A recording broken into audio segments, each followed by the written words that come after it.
दोस्तों, how to win friends and influence people एक किताब है जो कि 1936 में प्रकाशित हुई थी और पिछले 75 से अधिक सालों में यह बेस्ट सेलर बनी हुई है। इस किताब को लिखा है डेल कार्नेगी ने। इस किताब का जो पहला चैप्टर है वो ये है कि शहद पाने के लिए छत्ते पर हमला ना करें। और इसमें वो कहते हैं कि जो चीज़ आपको पसंद नहीं है वो चीज़ आप रिप्रेजेंट भी ना करें। सबसे बड़ी बात कि आलोचना करना बिल्कुल भी बंद कर दें। यानी कि जब आप किसी की भी आलोचना करते हैं, किसी के प्रति कुछ कड़े वचन कहते हैं, तो देर सवेर वो चीज़ आपके पास लौट कर आएगी। यानी कि अगर आप चाहते हैं कि लोग आपके बारे में गलत न बोलें, लोग आपके बारे में गलत न कहें, तो बेहतर यही होगा कि आप ही लोगों के बारे में गलत कहना बंद कर दें। और ये आपका प्रभाव काफ़ी हद तक बढ़ाता है।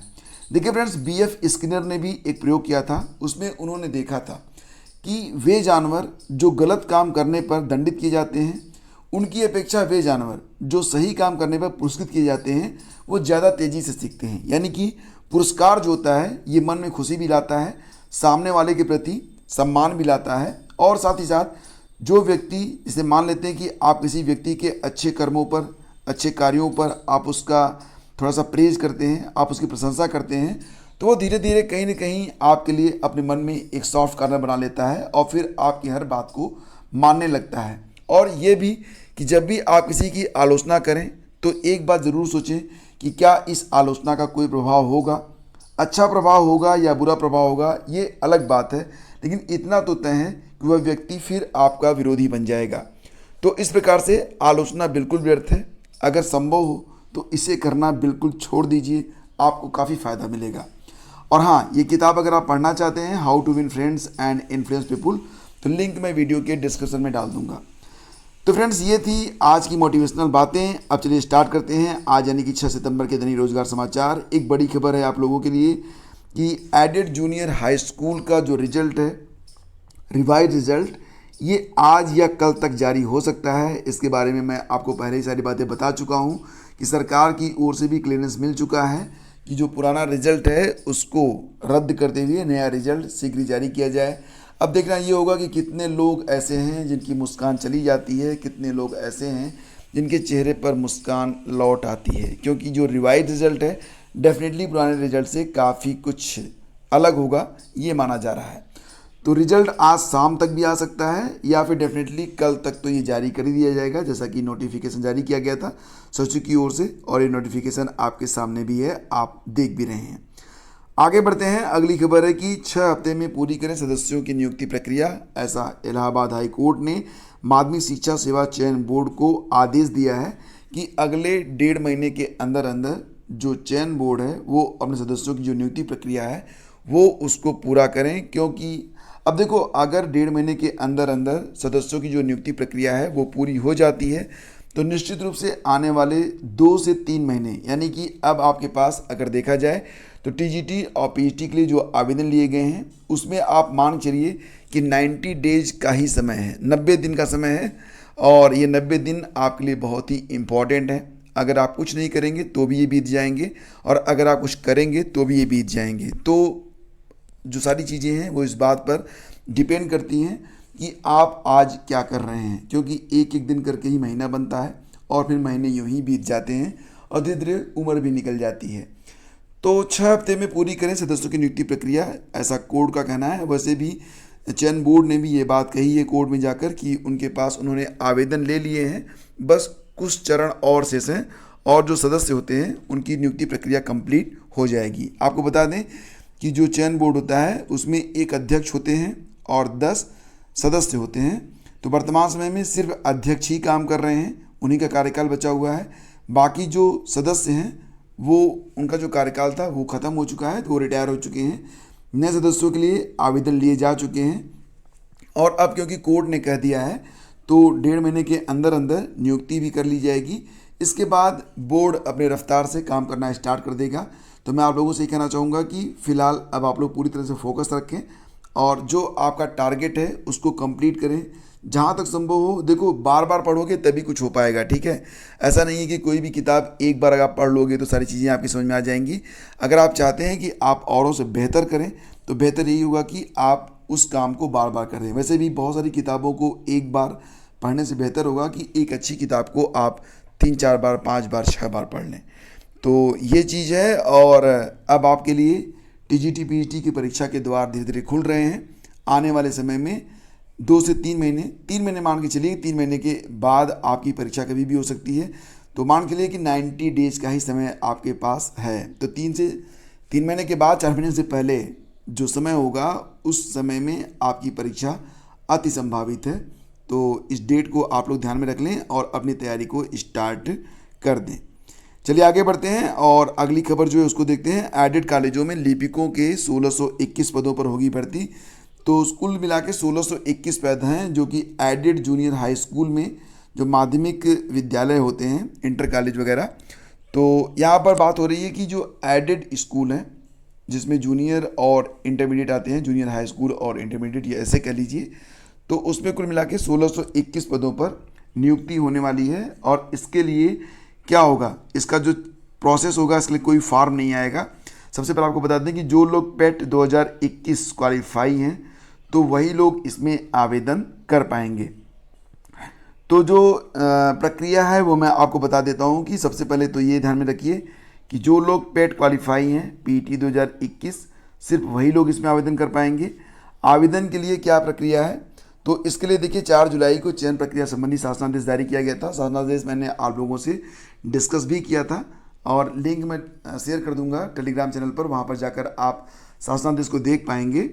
और प्रबंध तंत्र को 19 सितंबर तक विज्ञापन जारी करके आवेदन लेना है। इसमें क्या है कि जिन जिन विद्यालयों में पद रिक्त हैं वहाँ का जो मैनेजमेंट है वो विज्ञापन जारी करेगा। उसके बाद जो अभ्यर्थी हैं वो आवेदन करेंगे। देन आफ्टर पेट के आधार पर जो पीटी की परीक्षा है 2021 का जो स्कोर है, उसी के आधार पर एक पद पर 10 लोगों को शॉर्टलिस्ट किया जाएगा।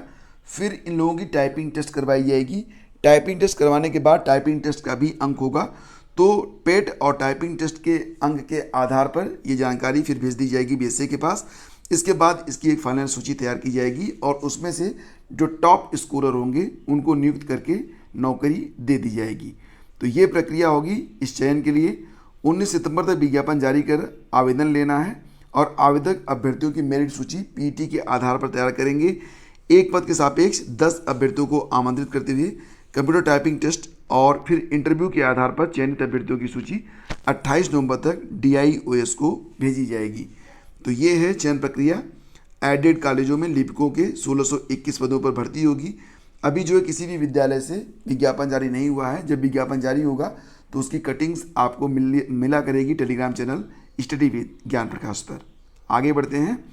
आश्रम पद्धति विद्यालयों में भी 500 पदों पर भर्ती होने वाली है और इसमें शिक्षकों के पद हैं जो कि वर्तमान समय में रिक्त हैं और इसको भरे जाने की बात अब कही जा रही है। कुल जो पद हैं उनकी संख्या 500 है और इसी के साथ इन विद्यालयों में प्रधानाचार्यों की जो रिक्त पद हैं वो भी पदोन्नति से भरे जाएंगे। इन पूर्णकालिक प्रधानाचार्यों को वित्तीय अधिकार भी दिए जाएंगे। यह घोषणा राज्य मंत्री स्वतंत्र प्रभार असीम अरुण ने सोमवार को गोमती नगर स्थित भागीदारी भवन में आयोजित कार्यक्रम में की है। तो विद्यालय की ओर से पहली दफ़ा आश्रम पद्धति विद्यालयों के प्रभारी प्रधानाचार्यों और शिक्षकों को सम्मानित करने के लिए यह कार्यक्रम आयोजित किया गया था। समाज कल्याण राज्य मंत्री ने भी यह ऐलान किया था कि अगले महीने से इन आश्रम पद्धति विद्यालयों में पढ़ रहे छात्र छात्राओं के लिए हर मंडल में एक सेंटर ऑफ एक्सीलेंस को स्टार्ट किया जाएगा। तो आश्रम पद्धति विद्यालयों में जो शिक्षक भर्ती होगी इसके लिए जो प्रक्रिया होगी वो भी डिक्लेयर नहीं हुई है। जैसे डिक्लेयर होती है हम आपको जानकारी उपलब्ध तुरंत करवा देंगे। और देखिए, प्रतियोगी छात्रों ने मार्च निकालकर उच्चतर शिक्षा सेवा आयोग के बाहर जताया विरोध। तो असिस्टेंट प्रोफेसर भर्ती में भ्रष्टाचार का आरोप, अभ्यर्थियों का प्रदर्शन। तो लंबे समय से प्रदर्शन चल रहा है जिसमें कहा जा रहा है कि विज्ञापन संख्या 50 के अंतर्गत जो विज्ञापन जारी किया गया था उसमें क्वेश्चन पेपर आउट हुआ था, क्योंकि बहुत सारे अभ्यर्थी ऐसे हैं जो लगभग 100% क्वेश्चन का सही आंसर देकर आए हैं, जो कि पॉसिबल नहीं है। तो यहाँ पर इसके बारे में कहा गया कि राजनीति विज्ञान में एक चयनित छात्र ने 95 प्रश्नों में से 92 सही किया है। 3 प्रश्नों का उत्तर आयोग ने अंतिम उत्तर कुंजी में बदल दिया था। ऐसे में बिना पेपर लीक हुए कोई अभ्यर्थी 92 प्रश्न सही नहीं कर सकता है। तो इसी आधार पर जो अभ्यर्थी हैं वो मांग कर रहे हैं कि UPSC जो है वो फिर से जो है रिजल्ट को तैयार करे।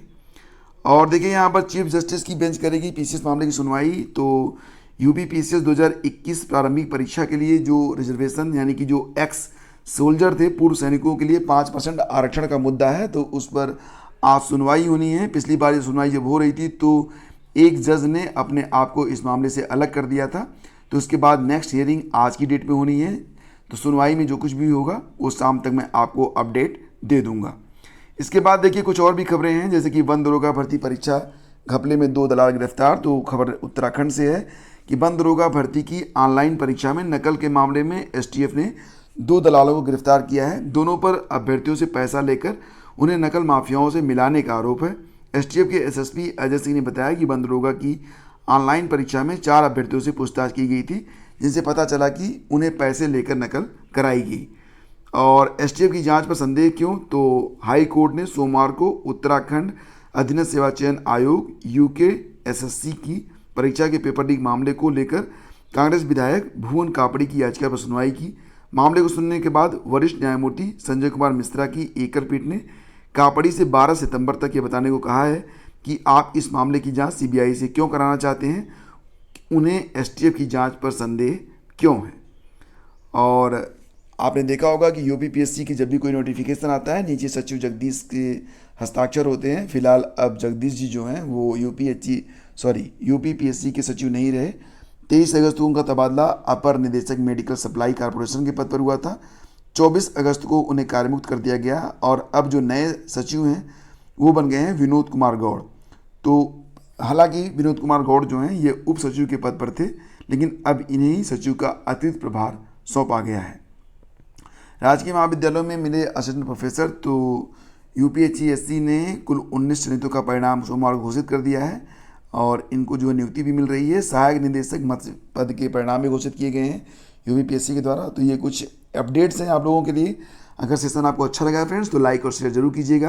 देखिए बहुत सारे लोग इस सेशन को वॉच करते हैं लेकिन लाइक नहीं करते हैं, क्योंकि लाइक से ही हमें मोटिवेशन मिलता है। तो friends please do like. Thank you so much, have a great day. जय हिंद।